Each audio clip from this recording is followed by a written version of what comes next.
Em nome do Pai, do Filho e do Espírito Santo. Amém. Abre, Senhor, os meus lábios e minha boca proclamará vosso louvor. Olá, tudo bem com vocês? Quanto tempo, né? Há um tempo atrás eu me mudei, tô numa casa nova, os vizinhos são muito barulhentos e, enfim, eu vou voltar aqui com mais regularidade, também porque a gente está evitando se encontrar nas reuniões familiares, então eu vou estar postando de volta como começou aqui ano passado as reflexões dominicais que a gente faria em família. E hoje começamos esse retorno com muita coisa que mudou na minha vida, trabalho, família e etc. Mas principalmente muitas mudanças eclesiológicas, doutrinárias e de confissão de fé. Quem me acompanha nas redes sociais viu que eu mudei o nome da página, viu que as reflexões dominicais estão pendendo para uma outra confissão, para uma outra tradição cristã. Vocês têm visto que eu tenho compartilhado coisas diferentes. E muitas pessoas vêm me perguntar. Muitas não, né? Mas algumas pessoas vêm me perguntar o que aconteceu, por que eu mudei, para onde é que eu estou indo. E São Pedro nos ensina que a gente tem que estar pacientemente e sempre pronto a responder àqueles que nos perguntam sobre a razão da nossa fé. Esse não é um vídeo apologético, não é um vídeo que eu quero brigar com ninguém, muito pelo contrário, todas as pessoas e confissões religiosas que serão mencionadas aqui, eu sou extremamente grato, eu tenho como meus irmãos em Cristo e eu morreria por eles se fosse preciso. Mas enfim, esse vídeo ele vai falar um pouquinho da minha história, porque para entender por que eu estou agora onde eu estou, é preciso entender um pouquinho quem sou eu, né? Mas vamos lá. Eu nasci numa família brasileira, ou seja, ela é aquela católica apostólica romana que não sabe o que é ser católico apostólico romano. Que esse é um grande problema da Igreja Romana no Brasil, não sei do mundo, que é a falta de ensino doutrinário. Né? Porque as pessoas são católicas apostólicas romanas, mas elas não sabem o que elas estão fazendo. Elas não sabem o que significa uma liturgia, elas não sabem o que fazem na missa, elas não sabem por que rezam para Nossa Senhora. Enfim, eu cresci nessa família. Uma boa parte dessa família também tem uma ligação com as religiões de matriz africana, sobretudo a Umbanda, de Almas e Angola. Eu cresci nesse meio. Eu sempre quis ser sacerdote. Não é nem questão de querer, é questão de sempre me ver como sacerdote. As minhas primeiras lembranças de infância é eu pegando os aventais da minha avó, fingindo que é uma batina, pegando a bolacha Maria e celebrando a Eucaristia com uma bolacha Maria. Eu tinha 4, 5 anos. Então isso sempre foi uma coisa patente, latente e existente na minha vida. Quando eu estava fazendo a catequese, surgiu umas dúvidas em mim quanto ao ensino da Igreja Católica Apostólica Romana. Sim, eu tinha 8, 9 anos, eu estava discutindo teologia com a minha catequista. E com todo o amor que eu tenho por ela, ela não soube me explicar. E nesse que ela não soube me explicar, eu acabei me afastando da igreja, porque eu achava incoerente estar participando de algo que eu não entendia e que eu não acreditava plenamente. Teve umas experiências místicas neste processo, que não convém comentar, mas eu acabei indo para uma igreja não denominacional, mas de tradição batista. Fiquei lá um bom tempo, fui rebatizado lá, que o Senhor tenha piedade na minha alma, mais ou menos em setembro de 2010, eu acho.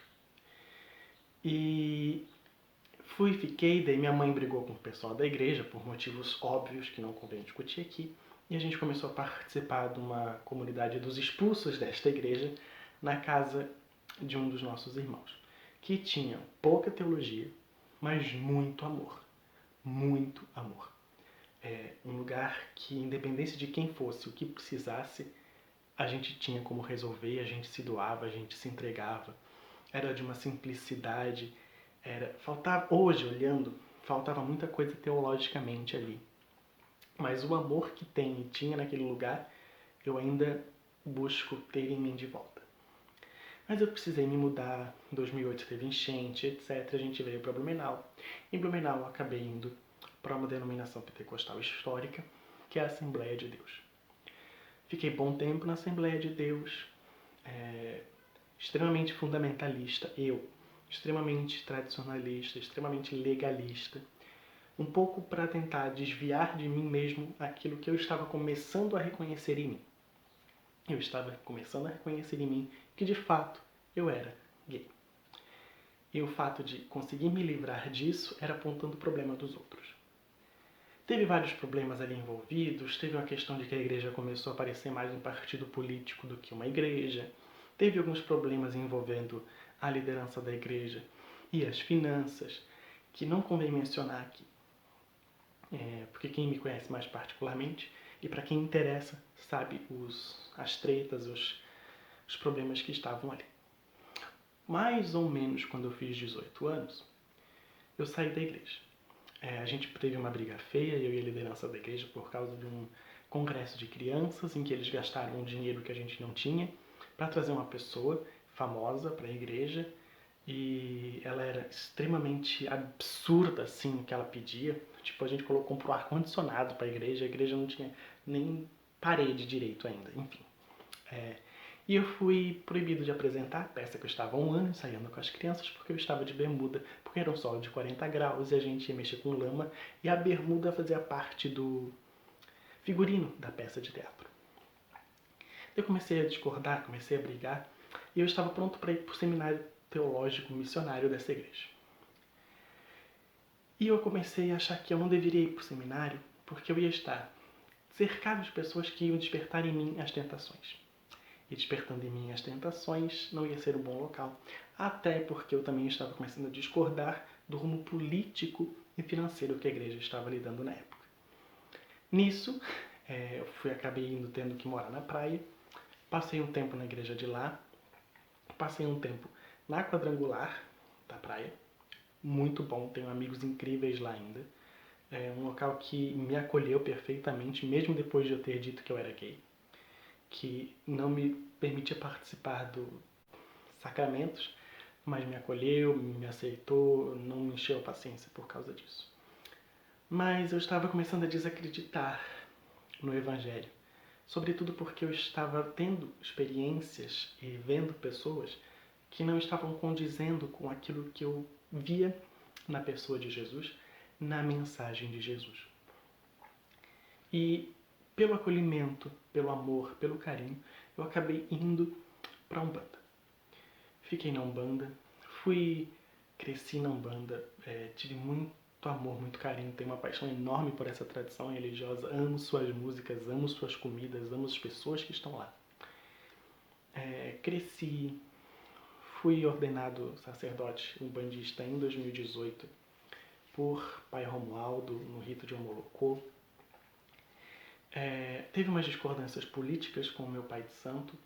A gente acabou pegando um tempo de recesso do terreiro, porque a gente estava reformando, a gente ficou um tempo sem gira, e é um tempo depois já da minha formação sacerdotal, e que eu fui feito por Orixá Ogum. E eu comecei a celebrar em casa, familiarmente, não para fora. E nesse período houve uma treta com uma antiga mãe de santo minha, com meu padrinho de Obori, que eu amo demais, que não convém mencionar aqui, porque já foram resolvidos, o perdão já foi liberado, a gente se ama e se convive, se conversa, está tudo resolvido. Beijo, minha antiga mãe de santo e meu padrinho de Obori, de ponta de cabeça. E nesse período, entre eu ter sido feito e não ter mais um terreiro para ir com o pai de santo, porque ele estava afastado por causa da doença da mãe dele, da reforma do terreiro e etc. Eu não sei explicar o que estava acontecendo interiormente dentro de mim. Mas eu comecei a estudar as doutrinas da graça, especialmente a de matriz calvinista. Muito por causa de uma banda reformada, que é o Projeto Sola. E aqui começa então minha jornada de retorno à fé cristã. E de retorno à fé cristã de matriz protestante, reformada e calvinista. Eu fui num show, inclusive, e numa igreja que eu quase comecei a frequentar, que é uma igreja batista reformada aqui de Blumenau.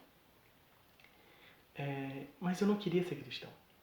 Eu, inclusive, quem pegar meu diário vai ler, que eu estava orando a Deus para que isso não acontecesse. Só que eu estava começando a ficar apaixonado pelas doutrinas da graça. Pela predestinação, inclusive somente porque Deus me elegeu que eu posso estar aqui hoje, porque não é pela minha vontade mesmo. Pela salvação pela graça, pela salvação pela fé em Cristo somente, pela liberdade cristã e por um evangelho que é palpado historicamente e com a razão, em que a razão e não a emoção era a base da teologia, e estava pronto para não querer, mas para reconhecer que havia uma possibilidade. Um dia eu marquei um date. Inclusive foi uma das melhores relações que eu tive na vida. E na volta eu chamei um Uber e louvado seja Deus por este Uber. Ele estava ouvindo um louvor baixinho. E eu não sou uma pessoa que puxa conversa com Uber, porque eu sou uma pessoa que eu tenho dificuldade de conversar com desconhecidos. Mas eu perguntei, que lindo esse louvor, era uma versão em espanhol de alguma música conhecida. E a gente começou a conversar, ele pegou meu contato e a gente continuou conversando. Ele é um grande amigo meu, pastor Marques. Ele é angolano, de tradição metodista, que tem um trabalho maravilhoso de assistência social e de pregação do evangelho em 3 cidades aqui do estado: Blumenau, Timbó, Indaial, Pomerode, inclusive, às vezes, porque tem uma família de lá que a gente ajuda e que dá assistência social e espiritual. Então, eu comecei a me apaixonar pelo evangelho ali. Ele me chamou, a gente conversou, a gente ia junto iniciar esse ministério sobre as bênçãos de 2 igrejas batistas, uma de Curitiba e uma... Curitiba não, uma outra cidade do Paraná, e uma de Brasília, que é a igreja que ordenou e enviou ele para cá. Só que nesse período, quanto mais eu me identificava com a fé cristã, menos eu me identificava com a fé batista. Principalmente naquilo que caracteriza a igreja batista, que é a visão dos sacramentos.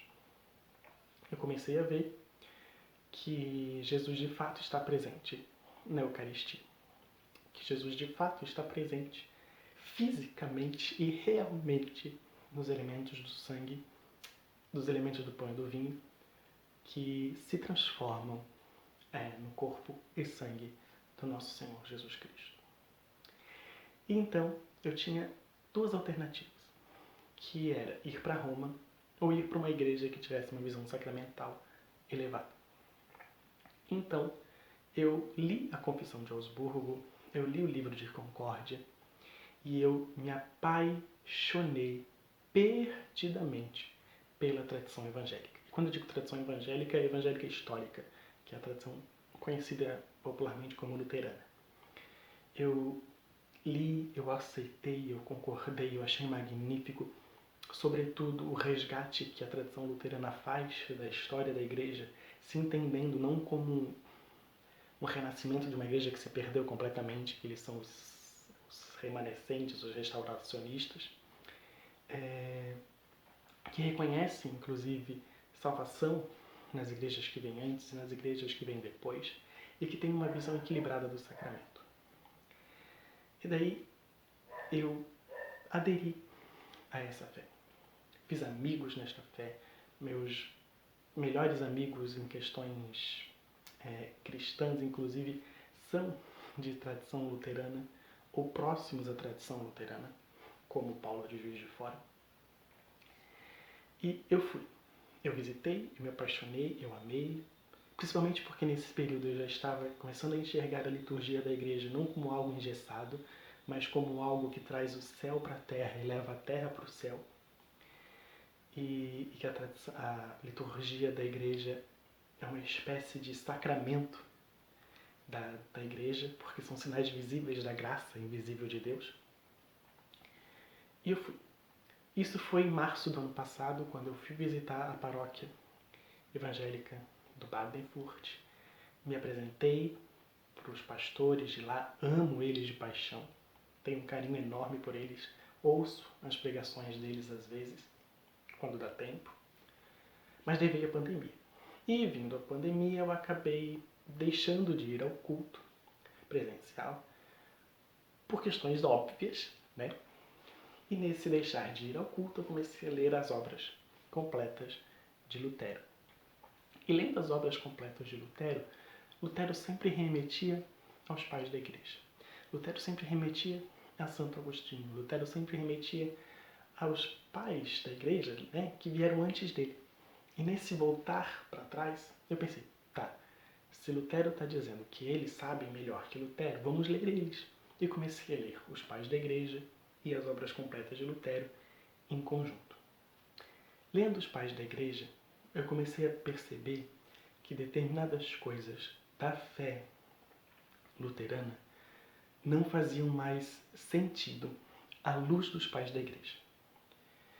A visão do sacramento está ok, a visão do batismo está ok, a visão da presença sacramental de Cristo nos elementos está ok, porque permanece um mistério de não tira a realidade, mas não coloca palavras além, que é uma coisa que eu acho magnífica na tradição luterana, é que quando a Bíblia não revela, eles não conjecturam em cima, eles falam, não sei, pronto. E eles aceitam duas verdades que possam ser paradoxais se estiverem reveladas na Escritura.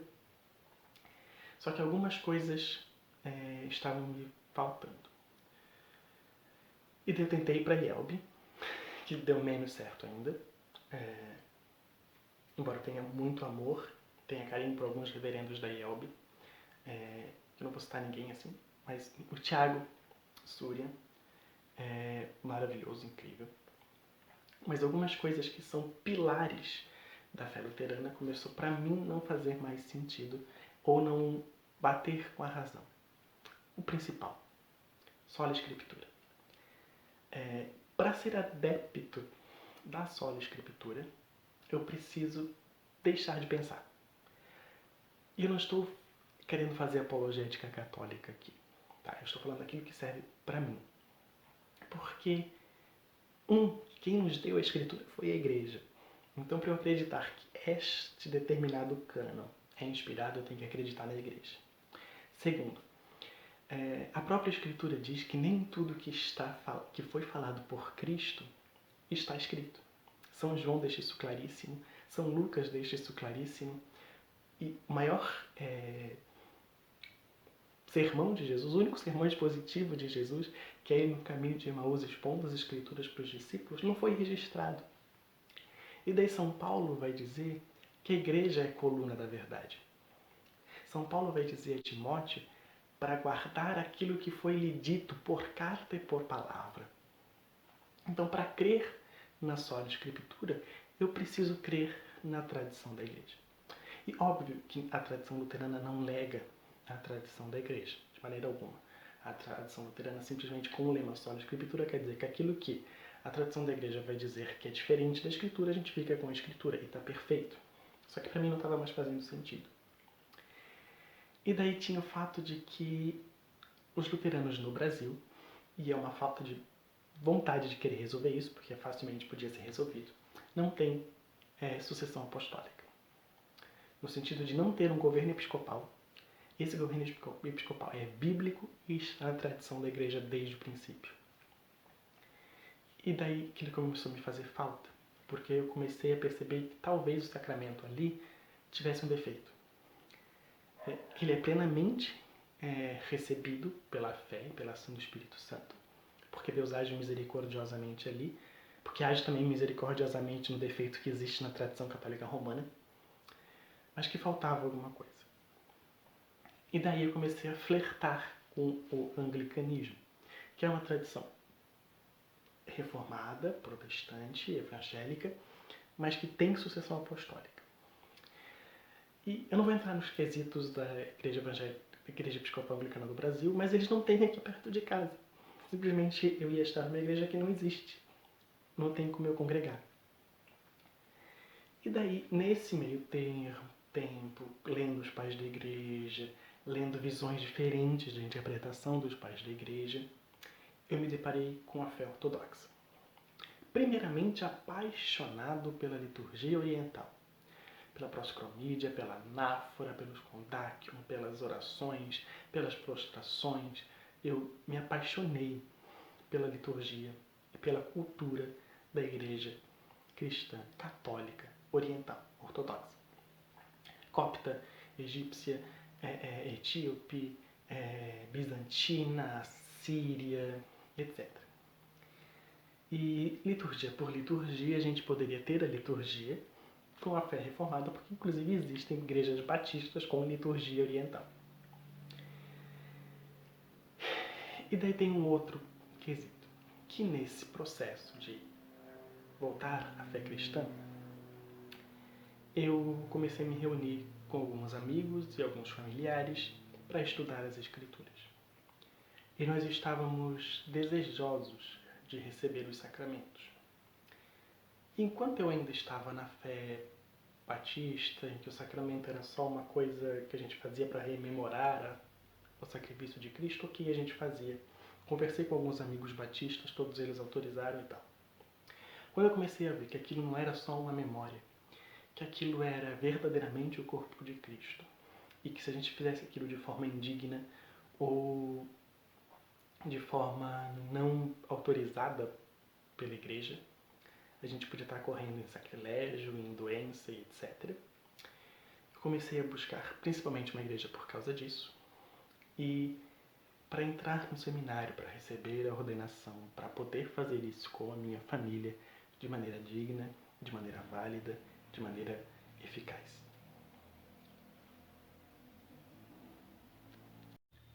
E daí eu fui me informar. Na tradição luterana, eu tinha que sair de casa, eu tinha que morar longe, eu tinha que abandonar minha avó, minha família, minha sobrinha para ir para o seminário, ficar em isolamento e etc. E ainda tinha as discordâncias teológicas que estavam aflorando cada vez mais. Na tradição anglicana, eu tinha que criar uma igreja aqui na minha cidade e eu não queria iniciar a roda. Podia continuar com meu amigo batista, etc., crescer com ele, mas não ia dar. Tinha uma igreja presbiteriana que estava conversando comigo de trazer para cá, mas também não dava por causa da visão dos sacramentos. Tinha uma igreja anglicana fora da comunhão anglicana que também conversou comigo, mas não estava dando, porque daí comecei a discordar dos pilares da fé evangélica. Sobretudo naquilo que daí caracteriza propriamente uma tradição católica, que é a sucessão apostólica, o rito, a veneração à Santa Mãe de Deus, é o uso dos ícones, é o calendário litúrgico. Daí eu fui me apaixonando pela teologia oriental. Conheci a teologia oriental, como eu disse antes, pela liturgia. E daí eu fui ler, né?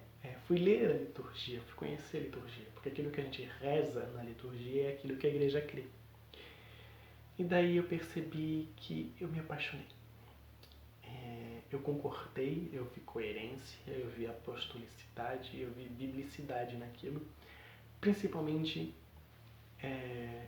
no jeito com que eles tratam a Santíssima Mãe de Deus, que é um jeito honrado, digno, mas que não coloca nela aquilo que ela não tem, como a tradição romana às vezes faz. E quando eu digo tradição romana, é a tradição romana do catecismo da igreja, né? Porque, como eu disse lá no comecinho, existe a tradição romana da catequese, que é aquilo que existe e aquilo que o povo faz, né? Porque eu li E estou de novo estudando, inclusive, para ajudar minha avó, o Catecismo da Igreja Católica Apostólica Romana. Porque mesmo não sendo católico romano, eu estou ensinando minha avó a ser católica romana. O Catecismo daí pós-Concílio Vaticano II, tá? Porque se é para ser católico romano, é para ser católico romano de verdade, né? Não existe católico romano fora do Vaticano II. Pode ser qualquer coisa, menos católico apostólico romano, daí beijo para os meus amigos tradicionalistas, mas vocês estão com um probleminha aí. Enfim. E a visão de pecado, a visão de salvação e a visão de pós-morte da Igreja Ortodoxa. O pecado, para a Igreja Ortodoxa, não é um mal moral, é uma doença que é expurgada pelo batismo, pela ceia, pela oração. E como uma doença, ele não nos deforma por inteiro. E o sacrifício de Cristo vem como remédio para curar essa doença. E a salvação, ela não é um Deus que é juiz, um Cristo que é advogado, um Espírito Santo que é advogado, um Cristo que vira réu no nosso lugar, numa coisa meio jurídica, penal, agostiniana e de Santo Anselmo, e principalmente na tradição luterana e calvinista, assim, extremamente penal. É mais como um processo de cura espiritual, de se livrar da doença que é o pecado e voltar a ser aquilo que éramos no Éden, mas a semelhança do verdadeiro homem e verdadeiro Deus que é Jesus Cristo. A gente ser transformado, deificado na figura hipostática de Deus, sem com isso ser panteísta, ao ponto de tudo ser Deus, nem de nos tornarmos Deus como Deus é, né? Mas ao ver a luz que brilha na ascensão, que brilha na manjedoura, que brilha no Monte Tabor e que brilha quando ele retorna, nós nos tornarmos iguais a ele, não na sua essência, mas na sua energia. Eu achei isso incrível, achei isso uma continuação e uma explicação teórica dos ensinos de São Paulo, de São Pedro e de São João, magníficos. O rito me fazia muito mais sentido. E eles tinham sucessão apostólica, eles tinham a visão correta dos sacramentos, eles tinham a visão correta da Virgem Maria, eles tinham a visão correta da vida após a morte.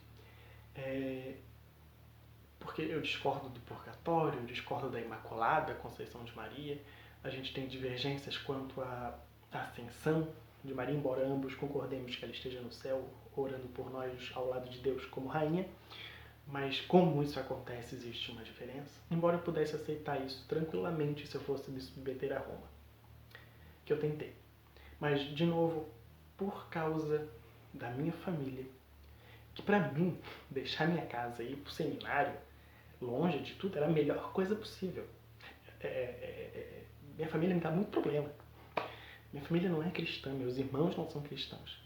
Então, largar isso e viver rodeado de gente que pensa como eu, que ora como eu e que quer o que eu quero, era a melhor coisa possível. Do que a gente não briga por causa de religião, mas é incômodo. Enfim. Mas eu tinha que largar. Eu tinha que deixar minha avó, eu não queria deixar minha avó, eu tinha que deixar minha sobrinha, e se eu deixasse minha sobrinha, ela ia crescer longe do Evangelho, eu tinha que deixar minha família, que embora meus tios sejam adultos o suficiente para, se quiserem buscar a Cristo por conta própria, um pastor, ele dá a vida pelas suas ovelhas, e tinha as diferenças teológicas com Roma, eu falei, não dá. Tentei ir para uma igreja ortodoxa, e tinha os mesmos problemas. A falta de ecumenismo, a falta de diálogo interreligioso, e que eles ainda são um gueto para si mesmos. Eles existem onde existem imigrantes. Eles crescem onde crescem imigrantes. E eles têm, um pouco porque são recentes, um pouco porque falta estrutura, um pouco porque falta dinheiro, um pouco por um monte de coisa, eu entendo perfeitamente. Mas daí a falta de ecumenismo me barrava. E nisso eu encontrei a igreja em que eu estou seminarista agora, que é uma igreja nacional autocéfala.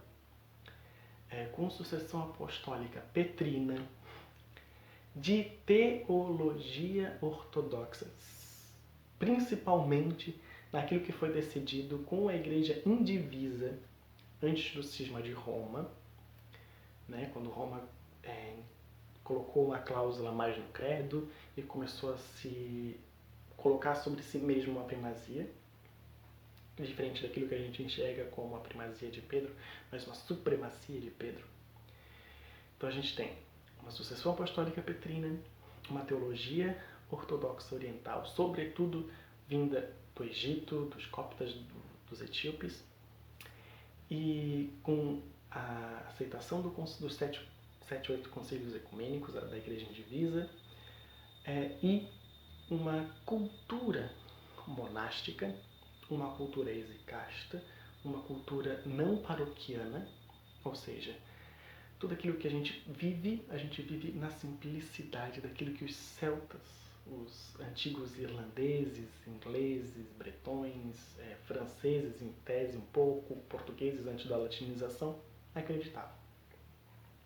E ali eu conseguia ter tudo o que eu queria.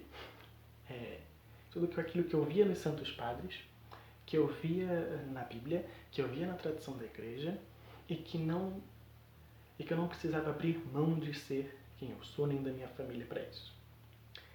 Porque uma coisa que eu vi um padre ortodoxo grego, o Padre Josias, se eu não me engano, do Antiga Fé, um podcast em inglês, que ele disse que quando ele se converteu do calvinismo para a fé ortodoxa, que ele queria entrar na igreja e que se os apóstolos o vissem, eles se reconhecessem ali.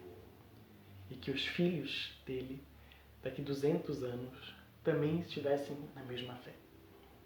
Era basicamente isso que eu procurava, um lugar que, se eu estivesse celebrando, se eu estivesse pregando, se eu estivesse ouvindo a pregação, os apóstolos e os primeiros cristãos se reconhecessem ali. E eu encontrei isso na igreja que eu estou agora.